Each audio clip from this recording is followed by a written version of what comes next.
তো ওই ছেলেটা 11 মাস বয়সে যখন ইন্তেকাল করে তখন ইমাম হুসেনও ছোট্ট, একদিকে নাতি একদিকে বেটা নিয়ে নবী খেলা করছেন, এক জাঙ্ঘে নাতিকে এক জাঙ্ঘে বেটাকে।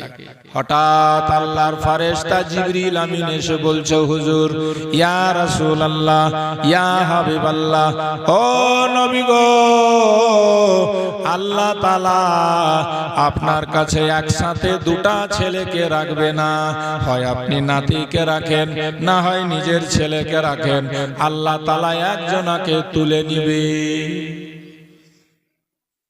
নবী আমার বললেন, জিবরিল, আমি যদি বলি হুসেনকে নিয়ে যাও, তাহলে হুসেন যদি চলে যায় আমি দুঃখ পাবো, আমার বেটি ফাতেমা দুঃখ পাবে, আমার জামাই আলী দুঃখ পাবে।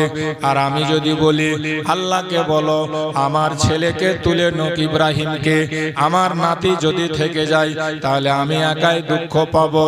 জিবরিল, আমি নাতির বদলে আমার ছেলেকে দিয়ে দিব, তবে ছেলের বদলে আমি নাতিকে দিব না।